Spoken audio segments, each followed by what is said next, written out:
Hello everyone, welcome to Bansal academy. तो last class में हमने क्या पढ़ा? सेल वॉल पढ़ी। सेल वॉल में हमने देखा कि प्लांट्स में प्रेजेंट होती है, बैक्टीरिया में प्रेजेंट होती है, फंजाई में प्रेजेंट होती है और किस किस चीज की बनी होती है। Chitin in fungi, peptidoglycan in bacteria and cellulose in plants. और एक्सेप्शन कौन है? माइकोप्लाज्मा इन बैक्टीरिया, क्योंकि वो बैक्टीरिया ही है बट उनके पास सेल वॉल नहीं। यही सब पढ़ा, ठीक है। और सेल वॉल एक एक्स्ट्रा प्रोटेक्शन प्रोवाइड करती है, सेल को बर्स्टिंग से बचाती है और एक प्रोसेस होती है जिसको हम प्लाज्मोलाइसिस बोलते हैं, जो सेल वॉल में ही होती है, ठीक है। उसके अलावा हमने न्यूक्लियस पढ़ा। न्यूक्लियस पे हमें पता है डबल मेम्ब्रेन बाउंड स्ट्रक्चर है और पोर्स प्रेजेंट है, पोरस है और उसमें एक पार्ट होता है डार्कली स्टेन्ड जिसको हम बोलते हैं न्यूक्लियोलस। और उसमें डीएनए प्रेजेंट होता है इन the form of chromatin thread. देख लेते हैं एक बार। डीएनए होता है इन the form of chromatin thread. अगर सेल डिवाइड नहीं कर रहा है, अगर सेल डिवाइड कर रहा है then it is in the form of chromosomes. और डीएनए को क्या बोलते हैं? Deoxyribo nucleic acid. याद है ना? उसके बाद दो टाइप के ऑर्गेनिज्म पढ़े, प्रोकैरियोट्स एंड यूकैरियोट्स। देख लो एक बार। प्रोकैरियोट्स के न्यूक्लियस को क्या बोलते हैं? न्यूक्लियोइड। और वो प्रिमिटिव ऑर्गेनिजम्स हैं, सॉरी। एंड यूकैरियोटिक को क्या बोलते हैं हम? यूकैरियोटिक के न्यूक्लियस को न्यूक्लियस ही बोलते हैं, ठीक है, क्योंकि वो एडवांस है और उनमें वेल डिफाइंड न्यूक्लियस प्रेजेंट है, well defined nuclear region present है। अब जिसमें well defined nuclear region present होगा उसमें न्यूक्लियर मेम्ब्रेन भी वेल डिफाइंड होगी, बिल्कुल। तो वो किसमें होती है? यूकैरियोट्स में। और प्रोकैरियोट्स में मेम्ब्रेन बाउंड ऑर्गेनेलीज भी एब्सेंट होते हैं और यूकैरियोट्स में सब होता है, मेम्ब्रेन बाउंड ऑर्गेनेलीज भी होते हैं। और प्रोकैरियोट्स में राइबोसोम्स प्रेजेंट होते हैं और वो मेम्ब्रेन बाउंड नहीं है, ठीक है। और यूकैरियोट्स में राइबोसोम्स होते ही हैं, उनमें सब होता है, ऐसी कोई एक्सेप्शन नहीं हमने लेनी है जब तक हम प्लांट और एनिमल सेल को डिफरेंशिएट ना करें, ठीक है। उसके अलावा यहाँ पे बैक्टीरिया में प्रेजेंट होते हैं और वो प्लांट्स एंड एनिमल्स में प्रेजेंट होते हैं। और प्लांट्स और एनिमल सेल में थोड़ा सा फर्क होता है, वो हम आगे पढ़ेंगे, ठीक है। तो ये हो गया हमारा। उसके बाद गोल्जी बॉडी। आज का हमारा जो एक सेकंड, सॉरी, साइटोप्लाज्म थोड़ा सा रिवाइज कर लेते हैं हम। साइटोप्लाज्म क्या है? जेली लाइक स्ट्रक्चर है। और राइबोसोम क्या है? प्रोटीन फैक्ट्री है। प्रोटीन सारा काम बनता है राइबोसोम्स में बनता है और ये दोनों में प्रेजेंट होता है, यूकैरियोट्स में एज वेल एज प्रोकैरियोट्स में। और मेम्ब्रेन लेस होता है, ठीक है। नेक्स्ट बात करते हैं एंडोप्लाज्मिक रेटिकुलम पे। एंडोप्लाज्मिक रेटिकुलम न्यूक्लियर मेम्ब्रेन से कॉन्टिन्यूअस होता है, ठीक है। और एंडोप्लाज्मिक रेटिकुलम में दो टाइप में डिवाइडेड होता है, rough and smooth. Rough endoplasmic reticulum is rough because of the presence of ribosomes, whereas smooth endoplasmic reticulum is smooth due to absence of ribosomes. Clear? उसके बाद रफ की बात करें तो ये सिर्फ सिंथेसिस ऑफ प्रोटीन्स करता है, whereas स्मूथ क्या करता है? Hormones, lipids as well as enzymes, इन सब की फॉर्मेशन करता है और डिटॉक्सिफिकेशन में भी हेल्प करता है, स्पेशली इन लीवर। तो काफी सारा कुछ हमने पढ़ लिया था, आई होप आपको अच्छे से याद होगा, ठीक है। अब गोल्जी बॉडी। गोल्जी बॉडी का नाम कैसे पड़ा और गोल्जी बॉडी कहाँ प्रेजेंट होते हैं इसकी हम बात करेंगे। गोल्जी बॉडी का नाम पहले तो कैमिलो गोल्जी एक साइंटिस्ट थे, उनकी वजह से पड़ा, कैमिलो गोल्जी, ठीक है। इन पे इनका नाम पड़ा। और गोल्जी बॉडीज क्या है? इस तरह से प्रेजेंट होती है,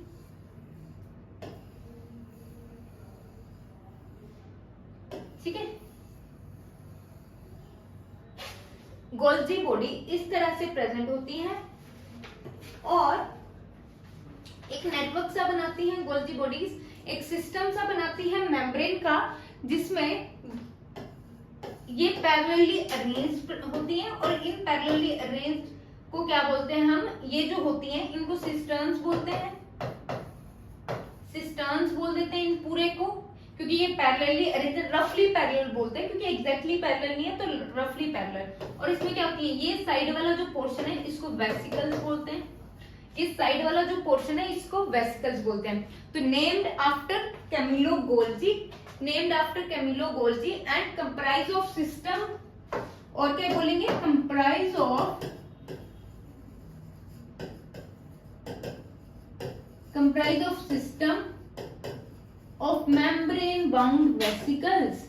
वेसिकल्स हैं पर मेम्ब्रेन बाउंड हैं।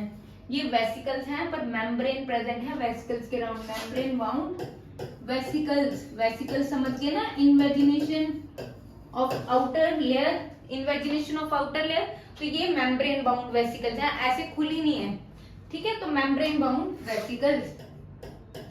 दूसरा पॉइंट यहाँ पे आता है कि ये जो है गोल्जी बॉडी, ये रफली अरेंज है, जिसको रफली पैरेलली अरेंज है, जिसको हम क्या बोलते हैं, सिस्टर्न्स। रफली parallel to each other, and are known as cisterns. क्या बोलेंगे इनको, सिस्टर्न्स। अब गोल्जी का मेन काम क्या है, ये अच्छे से समझना। इस डायग्राम को देख लिया, अब इस डायग्राम को देखो, इस डायग्राम को ध्यान से देखो, ठीक है। देखो पहले है न्यूक्लियस, ये हो गया हमारा न्यूक्लियस, ये है न्यूक्लियस, ठीक है। मैंने बताया न्यूक्लियस के बाद कॉन्टिन्यूअस क्या होता है, न्यूक्लियस के बाद कॉन्टिन्यूएशन में क्या होता है, एंडोप्लाज्मिक रेटिकुलम। एंडोप्लाज्मिक रेटिकुलम में राइबोसोम्स होते हैं जो प्रोटीन बनाते हैं। रफ एंडोप्लाज्मिक रेटिकुलम में राइबोसोम्स होते हैं ना, जो प्रोटीन बनाते हैं, और वो जो प्रोटीन बनते हैं वो कहाँ ट्रांसपोर्ट होते हैं, यहाँ पे। और एक और चीज मैंने आपको बताई थी कि जो न्यूक्लियोलस होता है वो राइबोसोमल आरएनए बनाता है, वो भी प्रोटीन बनाता है। जहां पे राइबोसोम वर्ड आ गया ना, वो प्रोटीन बनाते ही बनाते हैं। तो यहाँ पे जो न्यूक्लियस से प्रोटीन आएगा बनके, रफ एंडोप्लाज्मिक रेटिकुलम से प्रोटीन बन के आ रहा है, वो सारा यहाँ पे स्टोर हो रहा है, फिर पैक किया, मॉडिफाई किया जा रहा है।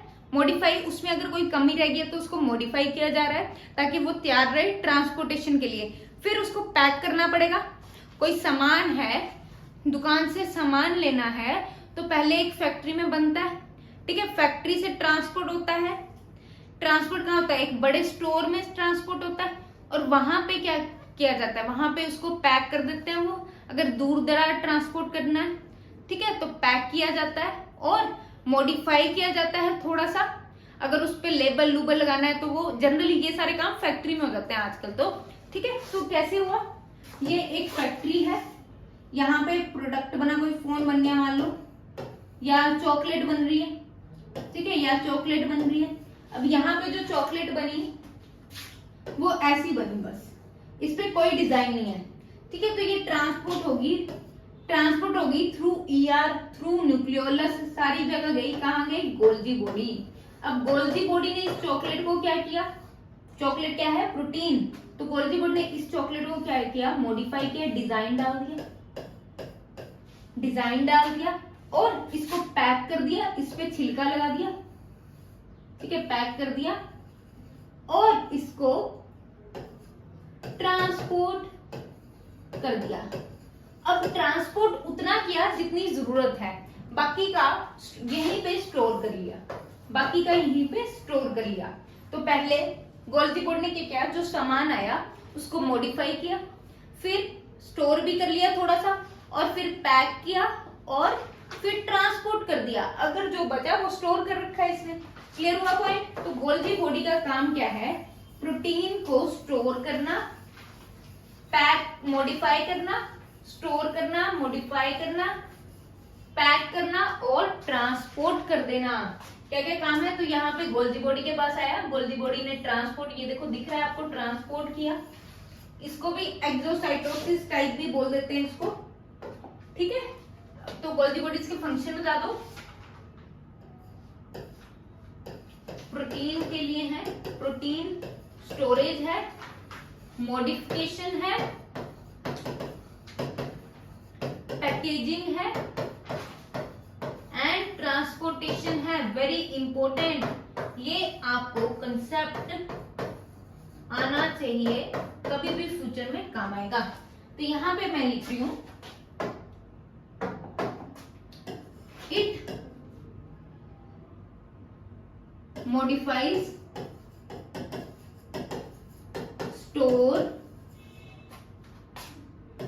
package, packs and transport the material. Material क्या है यहाँ पे? मेनली प्रोटीन्स, ठीक है, मेनली प्रोटीन्स, ताकि वो ट्रांसपोर्ट कर सके बाकी जगह पे। क्लियर हुआ? और दूसरा इसका बड़ा काम है, ये कंसेप्ट बहुत अच्छा है और बहुत इजीली आपको समझ आ गया होगा। दूसरा एक काम करता है, यहाँ पे आपको ये भी दिख रहा होगा, तो ये लाइसोसोम्स को भी बनाता है, ये लाइसोसोम्स को भी बनाता है। तो इट्स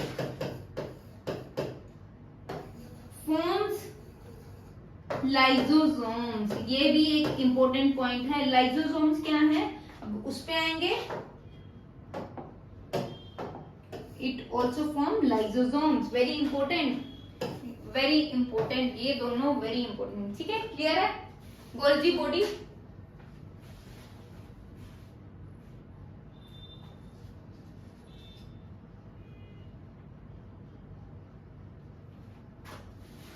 फॉर्म्स बोल सकते हैं या इसको ये भी बोल सकते हैं, it plays important role in the formation of lysosomes, ये भी लिख सकते हैं हम। It plays important role in the formation of lysosomes, ये भी इंपॉर्टेंट है,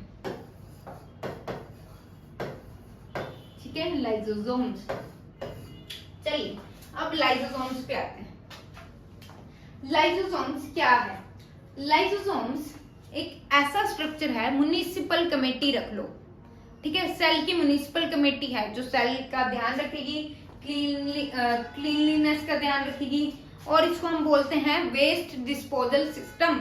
सेल में कुछ भी ऐसा हो, कई बार सेल क्या है, ये सेल है, इसमें कोई ऑर्गन, कोई ऑर्गेनली पुराना हो गया है, बूढ़ा हो गया है, तो ये क्या करेगा, उसको डाइजेस्ट कर लेगा। कोई बैक्टीरिया आ गया, उसको डाइजेस्ट कर लेगा, ठीक है। अगर कभी सेल को क्या हो जाए, सेल कुछ खराब हो जाए, कोई कुछ इन्फेक्शन हो जाए सेल में, तो ये सेल को ही अपने एंजाइम से क्या करता है, सेल को ही मार देता है। Suicidal bags of the cell भी इसको बोला जाता है। पॉइंट समझ आया? देखो पहला पॉइंट, ये अगर लाइसोसोम, तो लाइसोसोम्स क्या है, वेस्ट डिस्पोजल सिस्टम, ये लाइसोसोम्स है। इसके अंदर कुछ वेस्ट आ गया जो इसको लगे कि ये तो इन्फेक्शन क्रिएट करेगा और सराउंडिंग सेल्स को भी खराब करेगा, तो ये क्या करेगा, लाइसोसोम सेल को डाइजेस्ट कर लेगा, क्योंकि इसके पास है डाइजेस्टिव एंजाइम्स, क्योंकि इसके पास होते हैं डाइजेस्टिव एंजाइम्स, ठीक है। अब आते हैं इस पे, देखो लाइसोसोम्स क्या है, पहले तो waste disposal system of the cell,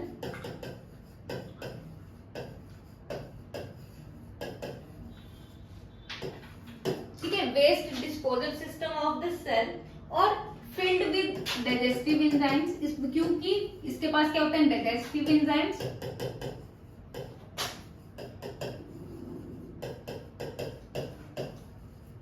digestive enzymes कौन से, मतलब डाइजेस्टिव एंजाइम्स जो डाइजेस्ट करे सब कुछ, बट वो डाइजेस्टिव एंजाइम्स अब आते कहां से हैं इसके पास, और कहीं क्यों नहीं जाते, क्योंकि वो सारे डाइजेस्टिव एंजाइम्स आते हैं रफ एंडोप्लाज्मिक रेटिकुलम से, फ्रॉम रफ एंडोप्लाज्मिक रेटिकुलम से वो सारे डाइजेस्टिव एंजाइम्स इसके पास आते हैं, ठीक है। कहां से आते हैं, रफ एंडोप्लाज्मिक रेटिकुलम। उसके बाद कोई भी फॉरेन मटेरियल आ गया जो सेल को हार्म करे, ठीक है, या सेल को कोई नुकसान पहुंचाने की कोशिश करे, चाहे वो बैक्टीरिया हो, चाहे वो सेल का अपना ही कोई पार्ट हो, तब भी ये उस पर एक्ट करता है। और इसमें डाइजेस्टिव एंजाइम में डाइजेशन में क्या होता है, जो भी कॉम्प्लेक्स मटेरियल है सेल के अंदर आता है उसको इजी करता है, मतलब सिंपलर सब्सटेंसेस में कन्वर्ट करता है, ठीक है। तो डाइजेस्ट, पहले तो digest foreign material,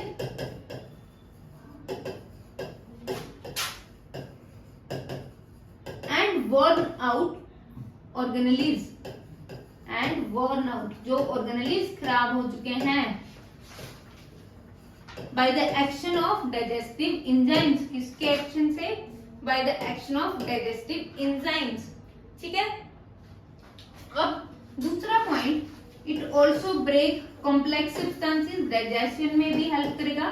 complex substances को हमेशा सिंपलर सब्सटेंसेस में ब्रेक करेगा, ठीक है। कॉम्प्लेक्स सब्सटेंसेस को किसमें ब्रेक करेगा? सिंपलर सब्सटेंसेस में। और कोई बैक्टीरिया हो या कुछ भी हो तो उसको भी डाइजेस्ट कर जाएगा। अब मैंने एक और बात बताई, सेल में कोई डिस्टरबेंस आ जाए तब भी क्या करेगा ये? पहले लिखो, also known as suicidal bag, very important point, also known as suicidal bags of the cell. तो मतलब कोई डिस्टरबेंस आ जाए सेल में तो ये क्या करता है? सेल को ही डाइजेस्ट कर जाता है। As it digest the cell itself during cellular disturbance. During cellular disturbance, अगर सेल में कोई डिस्टरबेंस आ जाए ऐसी जो इसको लगे कि हार्मफुल है पूरी बॉडी के लिए, तो ये क्या करता है? उसको डाइजेस्ट कर जाता है, सेल को डाइजेस्ट कर जाता है, ठीक है। क्लियर है? अब डाइजेस्ट फॉरेन मटेरियल, यहाँ पे फॉरेन मटेरियल क्या था? तो बैक्टीरिया, तो ये मैंने लिख दिया, आपको मेंशन कर दिया। क्लियर हो गया पॉइंट? ठीक है। उसके बाद नेक्स्ट आता है वैक्यूल्स। वैक्यूल्स की मेम्ब्रेन को पहले तो बोलते हैं टोनोप्लास्ट। मेम्ब्रेन क्या है? टोनोप्लास्ट। टोनोप्लास्ट। और इसका एक इंपॉर्टेंट पॉइंट, प्लांट्स में वैक्यूल्स बड़े साइज के होते हैं और एनिमल्स में छोटे साइज के। Large in size in plants. अब इसका रीजन क्या है? स्मॉल और एब्सेंट इन एनिमल्स। देखो प्लांट्स में इनका मेनली क्या काम होता है? रिजिडिटी प्रोवाइड करते हैं ये। जब प्लांट में सेल में, ये प्लांट के सेल में वाटर स्टोर करते हैं, कुछ अमाइनो एसिड स्टोर करते हैं, मतलब स्टोरेज का काम करते हैं। तो जब प्लांट्स में जब ये सारी चीजें स्टोर करते हैं तब ये एक रिजिडिटी प्रोवाइड करते हैं, इसीलिए प्लांट्स में बड़े लार्ज साइज के होते हैं। और 50 to 80% प्लांट सेल का एरिया ये कवर करते हैं, 50 to 80%, ठीक है। उसके बाद इनको स्टोरेज सैक्स भी बोला जाता है। Storage sacs as they store cell sap. Cell sap क्या होता है? जो प्लांट के सेल्स, जो वैक्यूल्स में पानी होता है बेसिकली, तो वो कहां से आता है? जो प्लांट के सेल का पानी होता है, जो भी प्लांट में पानी होता है वो यहाँ पे स्टोर होता है, तो उसको जो वैक्यूल्स में स्टोर होता है उसको बोल देते हैं सेल सैप, ठीक है। नेक्स्ट पॉइंट आता है इसमें कि प्रोवाइड, अब स्टोर करता है, सेल सैप बनाता है, तो वो काफी हार्ड होता है। और provide turgidity and rigidity to plant, तभी तो ये हेल्प करता है उसको अच्छे से स्टिफ रहने में। Rigidity to plants. और यूनिसेलुलर ऑर्गेनिजम्स में इनका एक स्पेशल काम होता है ताकि ये एक्सपेल करें एक्स्ट्रा वाटर को, टू एक्सपेल एक्स्ट्रा वाटर, ठीक है। In unicellular organisms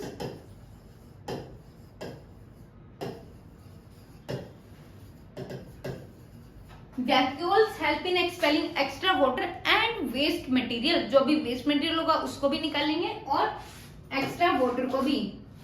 they expel extra water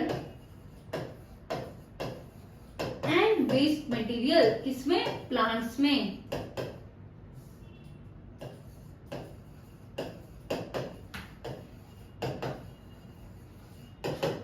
plants में इनका ये काम रहता है, ठीक है। तो ये हो गए कुछ इंपॉर्टेंट पॉइंट्स इसके बारे में। अच्छा, प्लांट्स में ये क्या करता है? वाटर स्टोर करता है, ठीक है। अब यूनिसेलुलर ऑर्गेनिज्म की हम बात करें तो यहाँ पे वाटर के साथ साथ इनमें अमाइनो एसिड स्टोर होते हैं, amino acids, carbohydrates, amino acids, carbohydrates या शुगर्स, ये सारी चीजें स्टोर करता है। शुगर्स, प्रोटीन्स, ये सारे कहाँ पे स्टोर करता है? In unicellular organism. मतलब यूनिसेलुलर ऑर्गेनिज्म में इसका काफी बड़ा रोल होता है। ठीक है, पॉइंट क्लियर हुआ? यूनिसेलुलर ऑर्गेनिज्म में वैक्यूल्स का काफी बड़ा रोल होता है। ठीक है, अब एक बार मैं आपको एक चीज दिखाती हूँ।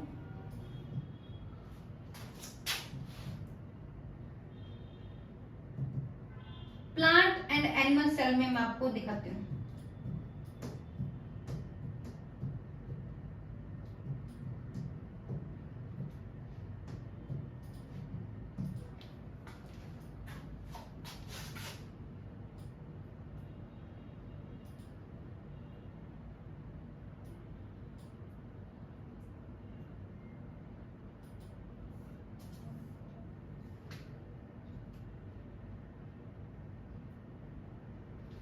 ये देखो,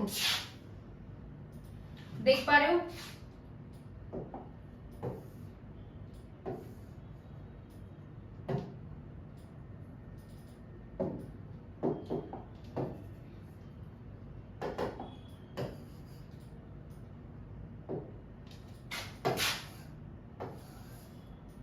देखो, प्लांट सेल में वैक्यूल कितना बड़ा है?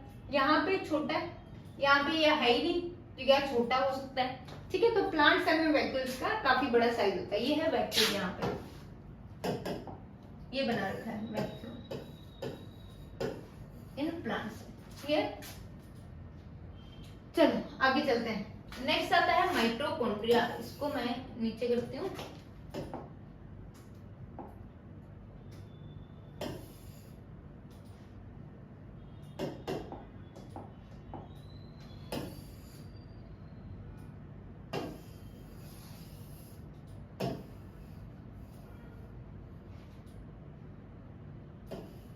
ठीक है, नेक्स्ट आता है माइटोकॉन्ड्रिया। अब माइटोकॉन्ड्रिया क्या है? बचपन से सुनते आ रहे हैं, power house of the cell, सबको पता है ना? Mitochondria is power house of the cell. तो यहाँ पे लिख दो पावर हाउस। क्यों? क्योंकि इट फॉर्म्स या सप्लाईज, फॉर्म्स करते हैं, forms ATP by oxidation of food. अब एटीपी क्या है? एटीपी है energy currency of cell. Energy currency का मतलब क्या है कि एटीपी, जैसे हम पैसे देते हैं और काम करवाते हैं, यहाँ पे एटीपी देना पड़ता है। पूरे प्लांट या हमारी बॉडी में, लिविंग सिस्टम में एटीपी की जरूरत पड़ती है। तो एटीपी कौन बनाता है? माइटोकॉन्ड्रिया। और एटीपी की फुल फॉर्म क्या है? Adenosine triphosphate. Adenosine triphosphate oxidation of food करता है और एटीपी बनाता है। ATP is energy currency of the cell. Point clear हुआ?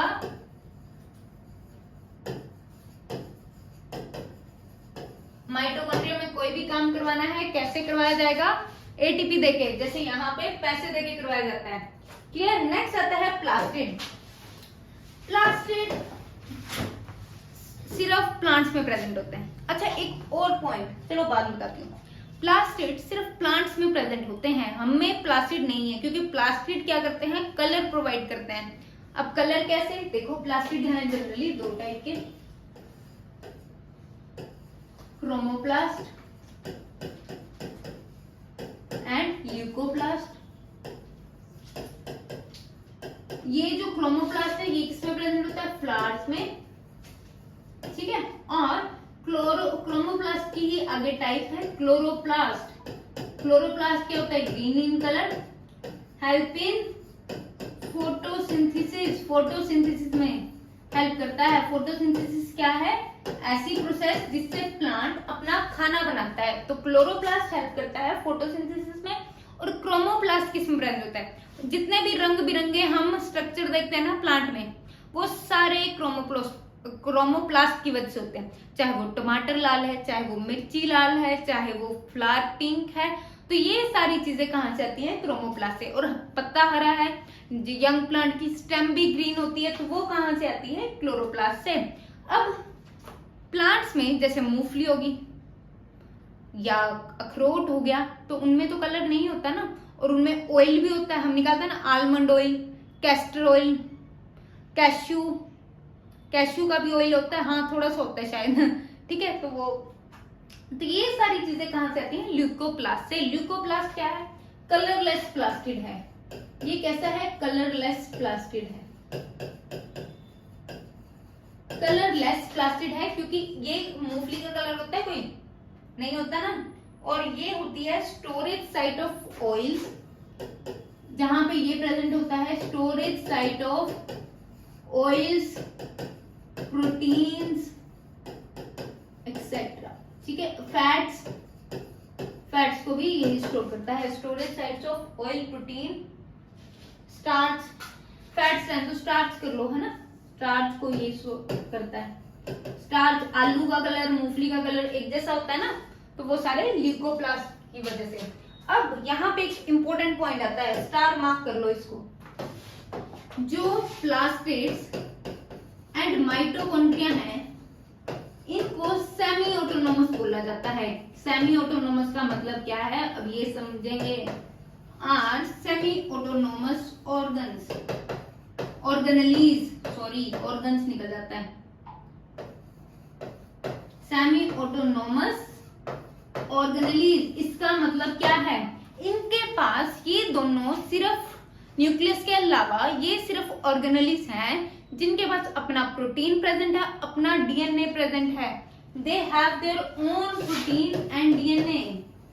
They have their own protein and DNA, मतलब अपनी कॉपीज बना सकते हैं खुद, बिल्कुल बना सकते हैं, इंफॉर्मेशन है, पर ये सब है, पर इनको फिर भी जरूरत पड़ जाती है, इनको एक सेकेंड, इनको फिर भी जरूरत पड़ जाती है किसकी? सेल के बाकी ऑर्गेनेलिस की सेल की जरूरत पड़ जाती है, इसीलिए सेमी लिखा। ऑटोनोमस मतलब अपने आप में सफिशिएंट, पर वो कब नहीं है अपने आप में सफिशिएंट, क्योंकि न्यूक्लियस की तरह इनके पास प्रोटीन है, डीएनए है, बट ये पूरी तरह सक्षम नहीं है अपना काम करने में, सेल पे डिपेंडेंट है थोड़े से, तो इसीलिए सेमी का मतलब होता है half, semi autonomous. I hope clear होगा। और ये क्वेश्चन पूछा जाता है, which of the organelles have their own DNA and proteins except nucleus, तो एग्जांपल्स होंगी आगे, कर लोगे, ठीक है, चलो आगे चलते हैं। अच्छा, अब प्लास्टिड्स एनिमल्स में प्रेजेंट होंगे या नहीं, ये बता दो मुझे। हमें रंगों की जरूरत है अलग अलग। एब्सेंट इन एनिमल्स, ठीक है, ये मैंने शायद आपको पॉइंट बता दिया, पर लिख भी लो, plastids are absent in animals. Done.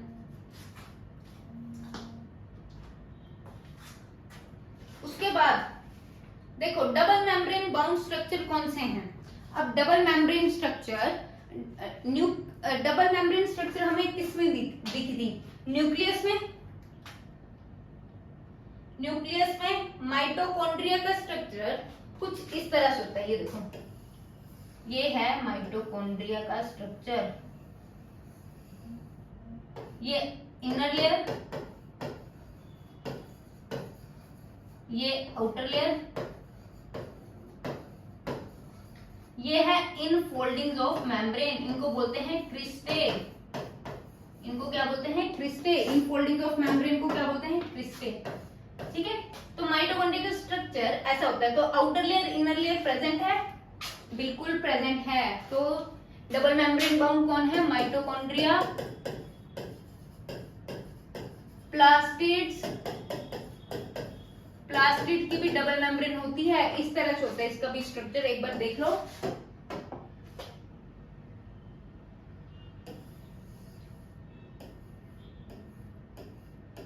कुछ इस तरह से,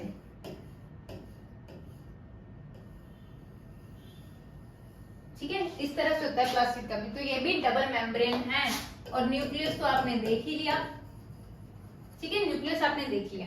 अब सिंगल मेम्ब्रेन बाउंड कौन से हैं? Single membrane vacuoles, lysosomes, Golgi apparatus, यही पड़ा, गोल्जी एपरेटस या Golgi body, ER, endoplasmic reticulum, ठीक है। तो ये सारे क्या हैं? Single membrane bound organelles. चलो अब मेम्ब्रेनलेस कौन से हैं? राइबोसोम्स, हमें पता है, राइबोसोम्स एंड सेंट्रियोल। सेंट्रियोल क्या है? एक स्ट्रक्चर है जो डिवीजन में हेल्प करता है, सेल डिवीजन में। तो इसके लिए बस इतना याद रखो, सेल डिवीजन में हेल्प करता है। Clear point? चलिए लास्ट स्लाइड। अब सेल डिवीजन। सेल डिवीजन क्या होती है? एक सेल से दो सेल बनना, पर वो बनते क्यों है, कभी सोचा है? या तो ग्रोथ के लिए, या तो कोई पुराना हमारा घाव लग गया तो घाव बन गया, चोट लगी तो उसमें क्या होता है, फिर से स्किन ऐसी हो जाती है। वो कैसे होती है? जब नए सेल बनते हैं।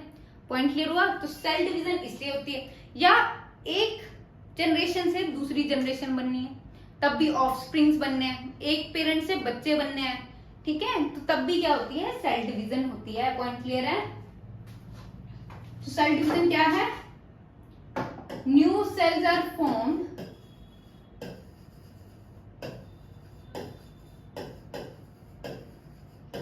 इन ऑर्गेनिजम्स। नए सेल जो ऑर्गेनिज्म में बनते हैं, क्यों बनते हैं? फॉर ग्रोथ,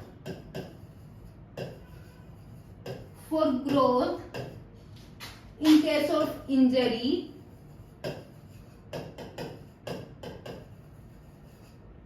और फॉर रिप्रोडक्शन। इन सब चीजों के लिए क्या होता है? सेल डिवीजन होती है।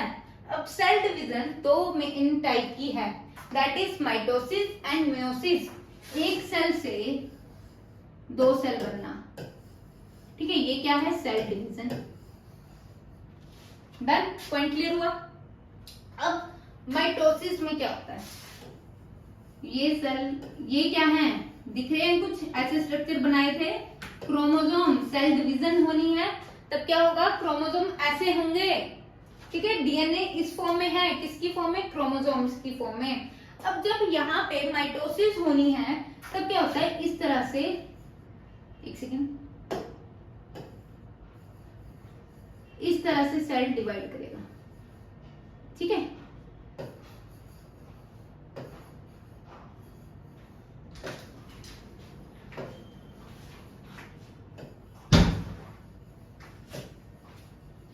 इस तरह से सेल डिवाइड करेगा। अब ये ऐसी कंडीशन, अब माइटोसिस और मेयोसिस में फर्क क्या है? दोनों डिवीजन हैं। माइटोसिस में फर्क ये है, माइटोसिस होती है इक्वेशनल डिवीजन। इक्वेशनल डिवीजन का मतलब क्या है? क्वेश्चन आता है एग्जाम में, विच इज इक्वेशनल डिवीजन, ठीक है। इक्वेशनल डिवीजन का मतलब क्या है कि जितने क्रोमोसोम्स पेरेंट सेल में हैं, जितने क्रोमोसोम पेरेंट सेल में हैं, उतने ही क्रोमोसोम्स डॉटर सेल में भी हैं, ठीक है, उतने ही क्रोमोसोम डॉटर सेल्स में भी हैं।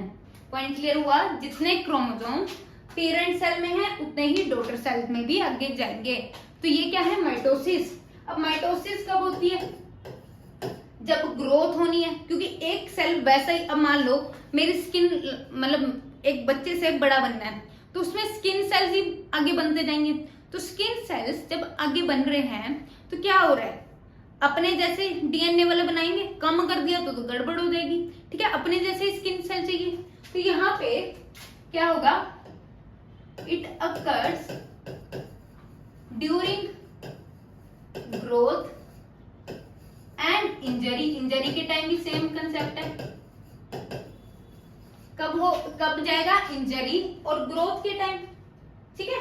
और same number of chromosomes are passed in daughter cells. Same number of chromosomes are there in daughter cells. Are in daughter cells. Same number के chromosomes हैं daughter cells में। Clear है point?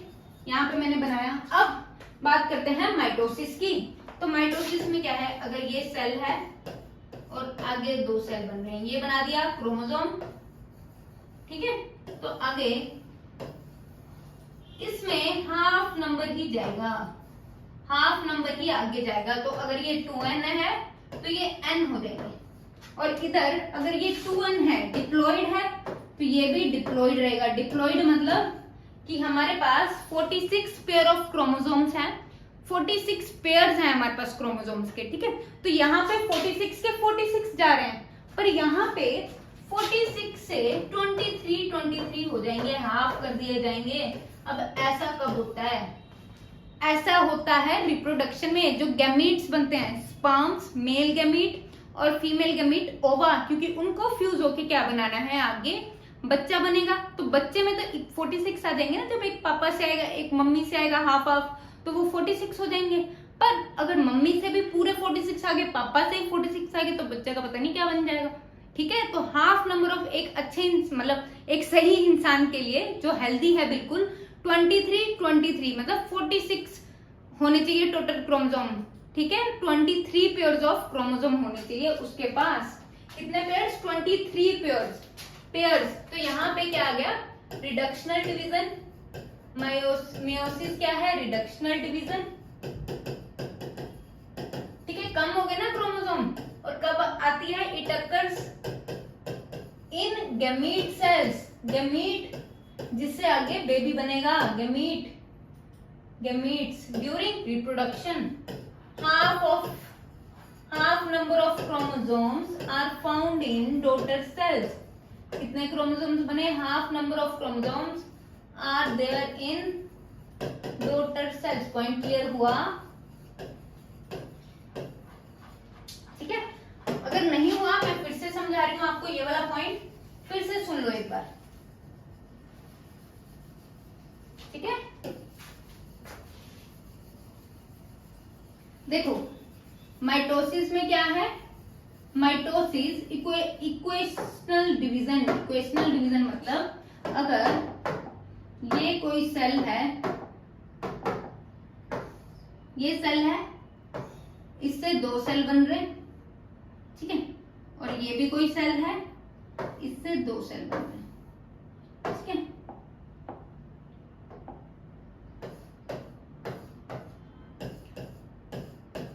ये mitosis है, ये मेयोसिस है। ये है पेरेंट सेल, मतलब जिस सेल से आगे 2 सेल बनेंगे, इसमें 2 क्रोमोसोम्स हैं। तो आगे डॉटर सेल्स में भी 2 ही क्रोमोसोम जाने चाहिए, क्योंकि ये अपने जैसा सेल बना रहा है, अपने जैसा एक सेल। स्किन सेल में यहाँ पे इंजरी हो गई है, स्किन, नई स्किन कैसे आएगी? अपने जैसे सेल बना के। पुरानी जो पहले की स्किन है वो नए सेल कैसे बनाएगी? डिवीजन कर करके अपने जैसे सेल बनाएगी। तो ये होगी माइटोसिस। अगर 2n है, 2n है यहाँ पे, तो ये भी 2n है। और 2n क्या है? ह्यूमंस में 23 पेयर्स होते हैं क्रोमोसोम्स के। तो यहाँ पे 2 into 23 is equal to 46 chromosomes होने चाहिए टोटल। ठीक है, तो वो कैसे आएंगे? जब पेरेंट से ही 2n जाएंगे। उसके बाद आती है मेयोसिस। ये मेयोसिस में क्या होता है? ये क्रोमोसोम है, ठीक है, इससे हाफ क्रोमोसोम आगे जाएंगे, हाफ क्रोमोसोम आगे जाएंगे। ऐसा क्यों होता है? ये होता है गैमीट सेल्स में। पेरेंट्स का मम्मी का सेल बनता है ओवा, पापा का बनता है स्पर्म, वो दोनों फ्यूज होते हैं, तब आगे जाके क्या बनता है? बेबी बनता है। अब बेबी में टोटल 46 या 23 पेयर्स कैसे आएंगे? 2n कैसे होगा? 2n कैसे होगा? देखो, जब पेरेंट्स में ये है 2n कंडीशन है, एक पेरेंट का हाफ हुआ, दूसरे पेरेंट का हाफ हुआ, तब आगे जाके ये n, ठीक है। ओवा 2n, ओवा n रहेगा, और स्पर्म भी क्या रहेगा? n रहेगा, और ये जब फ्यूज होंगे तब 2n रहेगा। इसीलिए नंबर क्या किया जाता है? हाफ किया जाता है। Point clear? अब आई होप आपको पॉइंट क्लियर हो गया होगा माइटोसिस एंड मेयोसिस का। ठीक है, तभी मेयोसिस को रिडक्शनल डिवीजन बोला जाता है और इसको इक्वेशनल डिवीजन। चलिए रिवाइज करते हैं आज क्या क्या पढ़ा।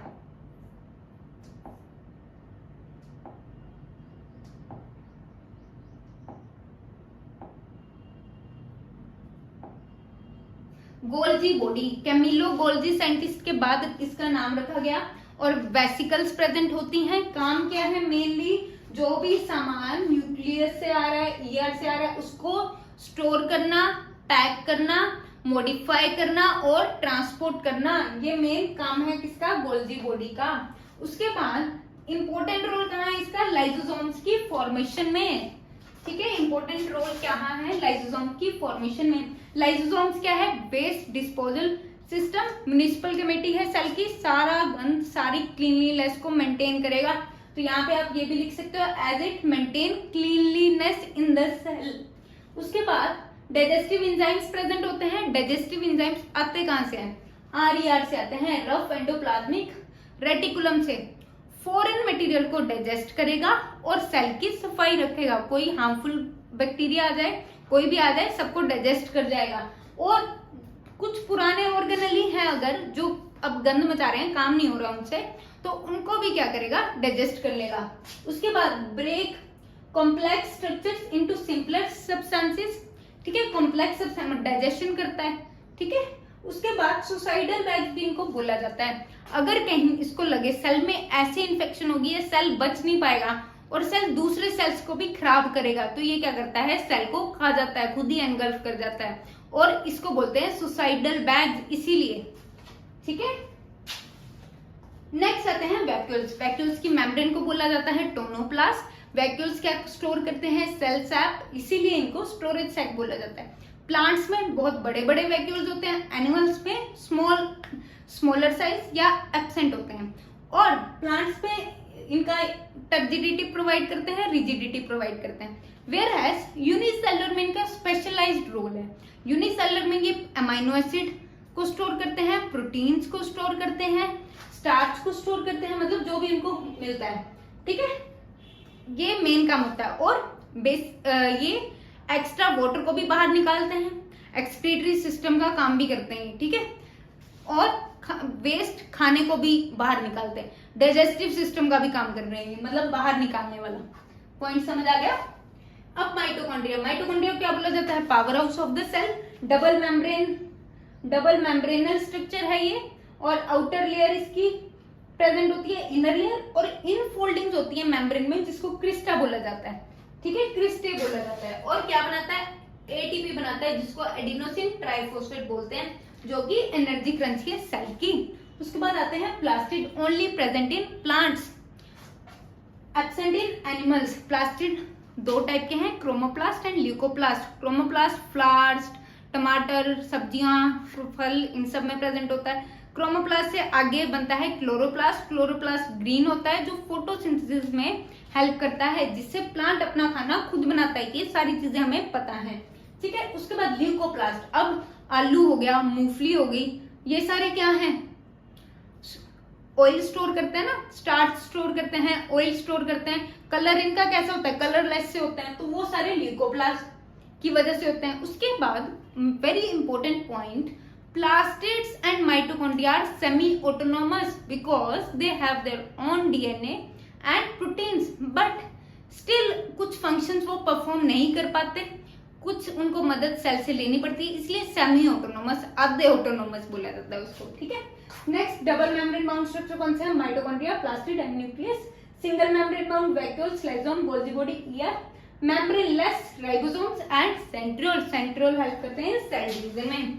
ये मैंने अभी आपको डिटेल में पढ़ाया है, mitosis and meiosis. Mitosis is equational division, whereas meiosis is reductional division. Clear है, हाफ हो जाते हैं क्रोमोसोम्स, इधर उतने ही जाते हैं आगे क्रोमोसोम्स। ठीक है, चलो इसी के साथ आपका सेल बायो कंप्लीट होता है। मिलते हैं नेक्स्ट क्लास में।